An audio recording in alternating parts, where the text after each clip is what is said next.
Dear friend नमस्कार। आज हम बात करेंगे क्लास 10th के एक महत्वपूर्ण चैप्टर जिसका नाम है जीव जनन कैसे करते हैं। How do organism reproduce. इस चैप्टर का मैंने first, second and third part का वीडियो बना करके इस चैनल पर अपलोड कर दिया है। आज फोर्थ पार्ट का वीडियो बनाने जा रहे हैं, तो आप हमारे साथ वीडियो में लास्ट तक बने रहेगा। इसमें हम बताएंगे कि पुष्प में निषेचन के बाद होने वाले परिवर्तन क्या-क्या होते हैं, निषेचन के बाद बीज का निर्माण कैसे होता है, फल का निर्माण कैसे होता है और पुष्प में क्या-क्या परिवर्तन देखे जाते हैं तथा बीज का अंकुरण किस प्रकार से होता है। तो आप हमारे साथ वीडियो में लास्ट तक बने रहिएगा। इससे निषेचन के बाद जो जो प्रक्रियाएँ होती हैं पुष्प में, इससे संबंधित आपके मन में कोई भी डाउट नहीं बचेगा। चलिए हम स्टार्ट करते हैं। सबसे पहले बताते हैं कि बीज का निर्माण कैसे होता है। तो हमने देखा है कि एक बीज में स्त्री केसर पाया जाता है। स्त्री केसर में 3 भाग पाया जाता है। सबसे ऊपर स्टिग्मा पाया जाता है जिसे वर्तिकाग्र बोलते हैं। उसके नीचे एक नली जैसी संरचना होती है जिसको बोला जाता है स्टाइल, वर्तिका बोलते हैं। उसके नीचे अंडाशय पाया जाता है जो फूला हुआ भाग होता है। अंडाशय के अंदर बीजांड पाया जाता है। अंडाशय के अंदर बीजांड पाया जाता है और वही बीजांड आगे ग्रो करके धीरे-धीरे यही बीजांड बीज में परिवर्तित हो जाता है और अंडाशय में होने वाली जो जैविक क्रियाएँ होती हैं, वो धीरे-धीरे समाप्त हो जाती हैं और यही बीजांड जो होता है धीरे-धीरे सुषुप्तावस्था में चला जाता है। सुषुप्तावस्था में जाने के बाद वो सूख जाता है, उसमें जो जल हैं वो सूख सूख करके बीज पत्र में स्टोर हो जाते हैं और बीज पत्र में स्टोर होने के बाद वही बीज जब सुप्तावस्था में चला जाता है और सुप्तावस्था में जाने के बाद बाहर जो अंडाशय के बाहर भित्ति होती है, अंडाशय की भित्ति होती है, वो अंडाशय की भित्ति जो है वो फल भित्ति का निर्माण करती हैं और यही अंडाशय की भित्ति फल भित्ति का निर्माण करके आगे ग्रो करती हैं। और ये अब हम आगे देखिए पढ़ें इसको जो लिखा है इसमें लिखा है कि भ्रूण धीरे-धीरे सुषुप्तावस्था यानी डोर्मेंट स्टेज में चला जाता है। डोर्मेंट स्टेज में चला जाता है और बीजांड के अंदर होने वाली जैविक क्रियाएँ समाप्त हो जाती हैं। बीजांड के अंदर होने वाली जैविक क्रियाएँ समाप्त हो जाती हैं और अध्यावरण यानी इंटेग्यूमेंट कठोर होकर बीज आवरण यानी सीड कोट बना लेते हैं। अब भ्रूण बीज में बदल चुका होता है। देखिए भ्रूण कोश के बाहर 2 लेयर पाए जाते हैं, इंटेग्यूमेंट पाया जाता है, अध्यावरण पाया जाता है। अंतः अध्यावरण और बाह्य अध्यावरण पाया जाता है। यही अध्यावरण कठोर होकर के सीड कोट यानी बीज का कवर बना लेते हैं, जो बीज की रक्षा करता है। अब हम बात करेंगे फल का निर्माण किस प्रकार से होता है। देखिए हम बताएँ तो जो ओवरी होती हैं अंडाशय होता है। अंडाशय धीरे-धीरे रसीला होता है और अंडाशय फूल जाता है और वही अंडाशय जो है फल में परिवर्तित हो जाता है और अंडाशय के बाहर जो भित्ति पाई जाती है, अंडाशय की भित्ति पाई जाती है, वो अंडाशय की भित्ति जो है फल भित्ति बना लेती हैं। अंडाशय की भित्ति फल भित्ति बना लेती हैं और जो फल की भित्तियाँ होती हैं वो 3 प्रकार से होती हैं, एपीकार्प, मेसोकार्प और एंडोकार्प। मतलब बाह्य फल भित्ति, मध्य फल भित्ति और अंतः फल भित्ति, 3 प्रकार की फल भित्ति पाई जाती हैं। हम मैंगो का एग्जाम्पल लेकर के बताएँगे। सबसे पहले हम इस बात करें इसमें क्या लिखा है, बीज के निर्माण के समय ही अंडाशय फूलकर रसीला होकर फल का निर्माण करता है।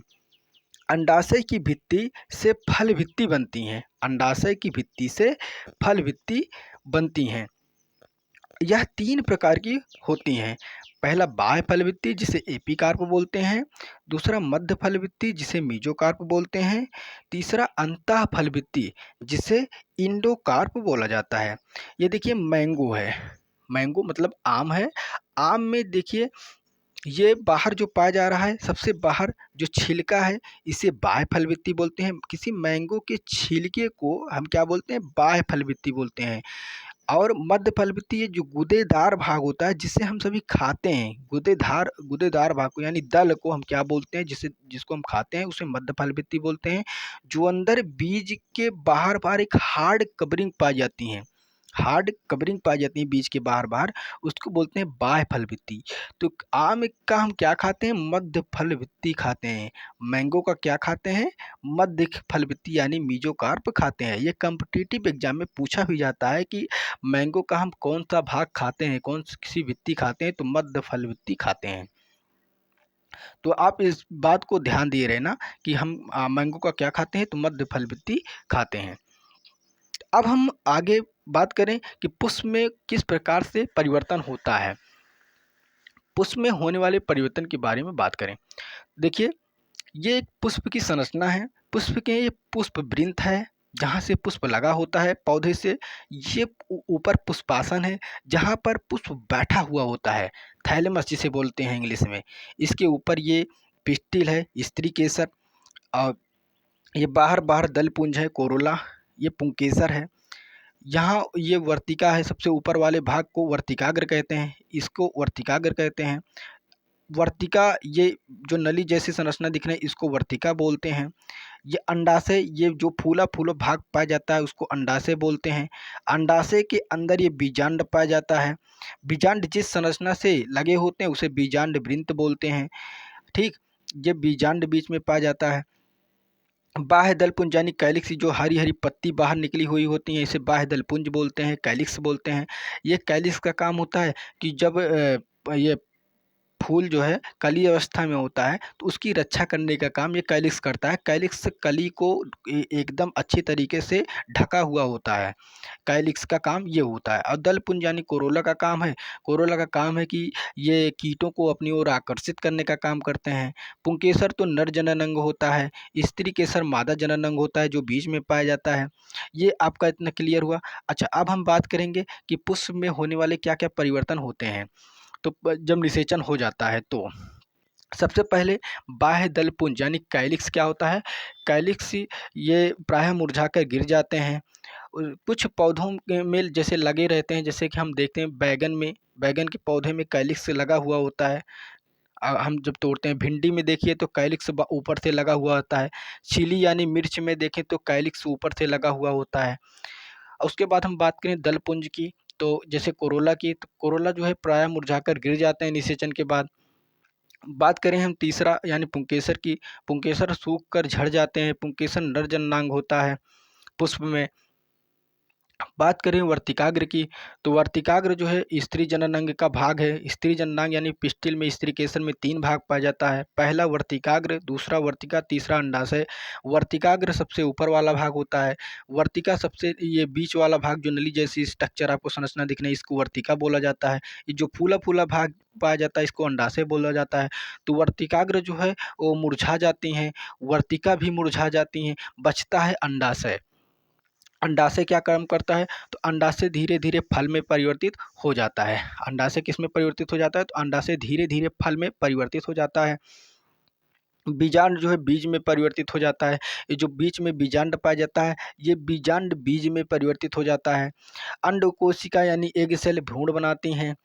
इसके अंदर एग सेल पाया जाता है, अंड कोशिका पाई जाती हैं। अंड कोशिका जो है भ्रूण का निर्माण करती हैं। यही भ्रूण आगे चल कर के बीज का निर्माण करता है, यही भ्रूण आगे चल कर के बीज का निर्माण करता है। अंडाशय की भित्ति यानी ओवरी वाल की जो है वो फल भित्ति बनाती हैं। ओवरी वाल, अंडाशय की जो बाहर बाहर भित्ति पाई जाती हैं ये अंडाशय की भित्ति फल भित्ति बनाती हैं। और द्वितीयक केंद्रक यानी सेकेंडरी न्यूक्लियस भ्रूण पोष में बदल जाता है। ये भ्रूण पोष का काम क्या होता है, तो ये भ्रूण पोष भ्रूण को पोषण देने का काम करता है। अच्छा, बीजांड कवच क्या होती हैं, ओव्यूल्स क्या होती हैं, तो बीजांड कवच बीज का आवरण बनाती हैं। बीजांड कवच क्या काम करती हैं, तो बीजांड का कवच जो है बीज का आवरण बनाता है जो बीज की रक्षा करता है।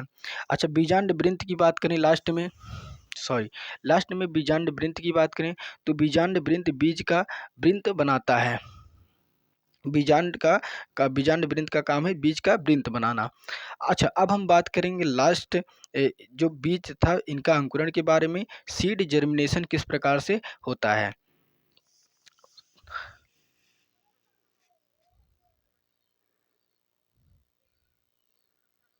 जब बीज को अनुकूल वातावरण मिलता है, तो अनुकूल वातावरण मतलब जैसे कि उसको नॉर्मल टेम्परेचर मिल जाए, नॉर्मल मॉइस्ट यानी नमी मिल जाए, और नॉर्मल जो हवा उसको जितना ज़रूरत है उतना हवा मिल जाए, तो वो क्या करता है, मिट्टी में पड़ करके वो ग्रो होना शुरू होता है। ग्रो होना शुरू होता है धीरे-धीरे, उसमें बीजांड द्वार पाया जाता है।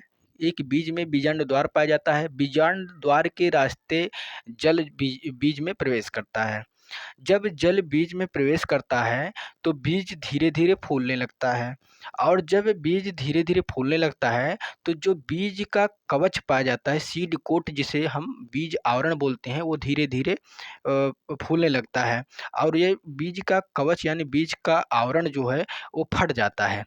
जब बीज का आवरण फट जाता है, तब बीज का अंकुरण होना प्रारंभ हो जाता है। जब बीज का अंकुरण होता है, तो बीज में 2 भाग पाया जाता है। पहला भाग जिसे हम मूलांकुर यानी रेडिकल बोलते हैं, दूसरा भाग जिसे प्रांकुर यानी प्लीम्यूल बोलते हैं। मूलांकुर धीरे-धीरे ग्रो करके धीरे-धीरे, धीरे-धीरे ग्रो करता है मूलांकुर, ग्रो करके ये नीचे की तरफ भूमि में जाता है। अब भूमि में जाकर के मूलांकुर मूल का निर्माण करता है, यानी कि जड़ का निर्माण करता है, और जड़ से primary root, secondary root, tertiary root का निर्माण होता है। अब हम बात करें प्लूम्यूल की, तो प्लूम्यूल ऊपर जाता है धीरे-धीरे, ऊपर की तरफ, आकाश की तरफ जाता है, और यही प्लूम्यूल आगे चल कर के तने का विकास करता है। इसी से तना, तने की शाखाएँ, उसके बाद फिर पत्तियों का निर्माण होता है, किससे? प्लूम्यूल से। तो अब हम इसमें नोट्स में लिखा क्या है, ये हम अध्ययन करें।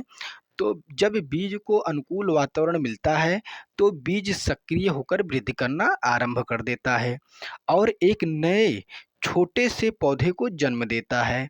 इस क्रिया को अंकुरण कहते हैं। बीज में 2 भाग पाया जाता है, मूलांकुर और प्रांकुर, रेडिकल और प्लीम्यूल। मूलांकुर को रेडिकल बोलते हैं और प्रांकुर को प्लीम्यूल बोलते हैं। मूलांकुर से जड़ का विकास यानी मूल का विकास होता है, जबकि प्रांकुर यानी प्लीम्यूल से इसमें तने का विकास होता है। ये एग्जाम में पूछा गया है कि मूलांकुर से किसका विकास होता है? मूलांकुर से जड़ का विकास होता है, प्रांकुर से किसका विकास होता है? प्रांकुर से तने का विकास होता है। आप ये ध्यान दिए रहना हमेशा। देखिए, मान लीजिए चना है, चने के 2 कॉटिलिडन्स हैं। चने के ये 2 बीज पत्र हैं, ये दोनों बीज पत्र हैं। बीच बीच में ये ऊपर जो जा रहा है, इसको बोलते हैं प्रांकुर, ये तने का विकास करेगा, और जो नीचे जा रहा है, इसको बोलते हैं मूलांकुर। मूलांकुर मूल का यानी कि जड़ का विकास करेगा। ये मूलांकुर भूमि में जाता है, और ये प्रांकुर ऊपर वायु में ग्रो करता है। तो आशा है कि आपको बीज का अंकुरण किस प्रकार से होता है, बीज का अंकुरण होने के बाद एक पौधा कैसे बनता है, इतना तक समझ में आ गया होगा। तो आप हमारे साथ वीडियो में लास्ट तक बने रहिए रहें, इसके लिए बहुत बहुत धन्यवाद डियर फ्रेंड।